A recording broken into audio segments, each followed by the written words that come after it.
I want to come back to Benjamin. Benjamin, as we were just hearing from Nathan, seeing these images of these anti-Semitic upticks really around the world, I think he brings up an interesting point. While we see some of these aggressive attacks happening in Russia, might not come as shocking to some people as what's happening in these Western countries, the United States.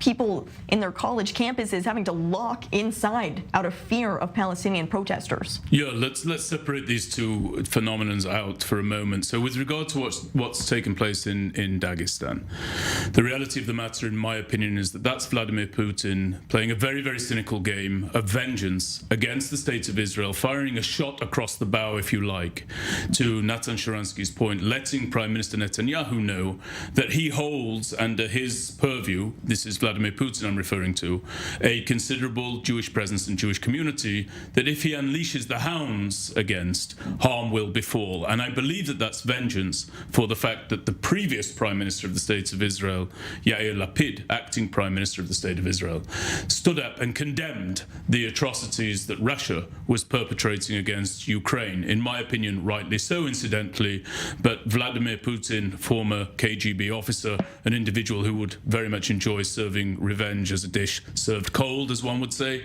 That's what you're seeing over there. Now, the State of Israel has called upon Russia to ensure the safety of all Jews on their soil. I hope that that will be heeded. Those are very sinister pictures that we just saw, very alarming.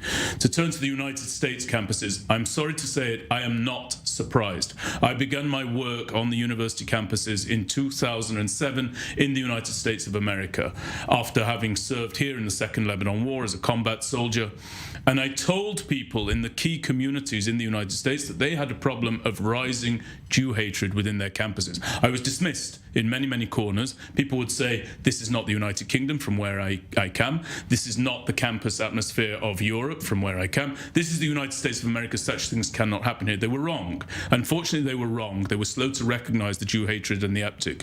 So what needs to be done about this? The first thing is, I think that anti-Semitism and Jew hatred needs to be named, described, and then condemned. Rather than people saying, well, this is free speech. It's not free speech. This is hateful incitement of violence, nothing less than that, against people who support the one and only Jewish state, the State of Israel. Secondly, they need to take the inversion of their reality and implement it. In Europe, we recognized anti-Semitism very quickly, had very little that we could do about it. In America, it's the exact opposite. They're slow to recognize anti-Semitism, but if they can do that, there's much they can do. They can pull on the levers of their elected officials in the Congress, up on the Hill, even reach the presidential administration, which is a pro-Jewish, pro-Israel administration and is showing itself to be. I know there are people who would prefer to hear other than that. I don't view this as a political issue. President Biden's been very supportive of the State of Israel.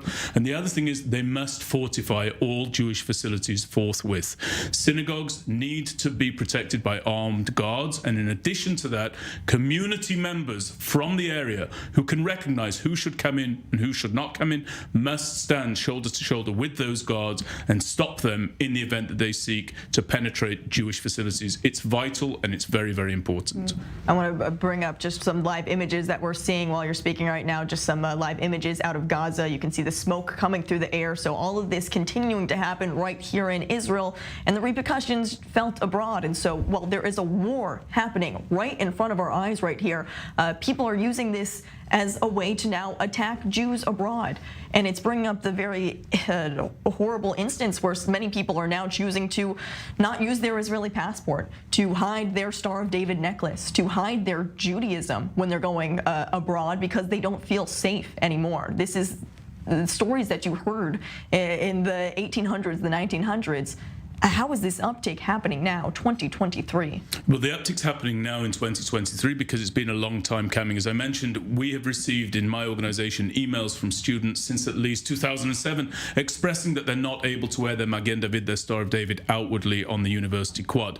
We have received messages from students, and we've campaigned on the university campuses for many years to the effect that professors teach falsehoods about the Jewish state, falsehoods about Zionism, falsehoods that make Jewish students feel unwelcome in their own university atmosphere and environments. This has been a long time coming. It's a confluence, an odd confluence of massive money coming from the Saudis, the UAE, the Qataris into American universities with an agenda attached to that funding, and the odd unholy alliance between Muslim fundamentalists and too many of the radical left, many of whom are professors on university campuses, some of whom, most notably, are members of the Jewish community as well, which is the most alarming aspect of what takes place. Well, you mentioned just how the government right now, the American government, is pro-Israel, is pro-Jewish. They continue to say they're standing with Israel, but are they doing enough? Clearly, the public opinion, I don't want to say maybe it's the vocal minority, but the public opinion is out there. It's against Jews. It's against Israel. So even though you have these Western leaders standing with Israel,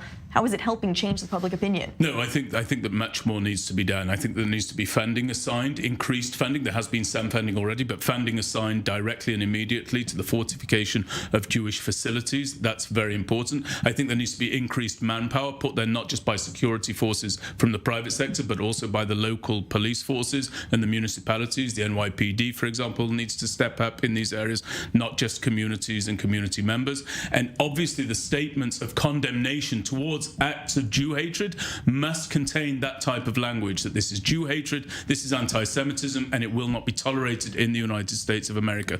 That's not being said with sufficient vigor. It needs to be, and it needs to be now, before something awful happens in the United States. I think what's making this all so much more complicated also, especially when we take a look at just what happened on October 7th. This is a war, Israel against Hamas, but people are confusing it with the war Israel against Palestinians. That doesn't seem to be the case, but when we're seeing these pro-Palestinian rallies around the world, they're also waving the Hamas flag. They're clearly standing with Hamas terrorists. They're absolutely standing with Hamas terrorists, because the fact of the matter is that they see it as legitimate for the spilling and letting of Jewish blood.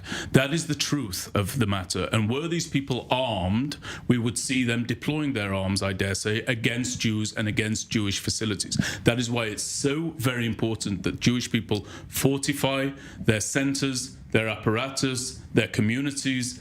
Do that. Do it of your own volition. Do it now. Don't do it afterwards, because it's ultimately down to us to protect ourselves. Yes, the government has a responsibility to protect Jewish citizens wherever they may be, but as we say in Israel, we defend ourselves by ourselves. So too must the attitude now, unfortunately, be of Jewish communities in the United States of America. It's so horrible seeing these images taking place around the world, but I think you bring up some great points. But what remains to be seen is exactly what is going to be done. Benjamin Anthony, CEO of the Miriam Institute. We're going out for a quick break, but you'll be staying with us as we continue to unpack all of the latest developments of the war here in Israel.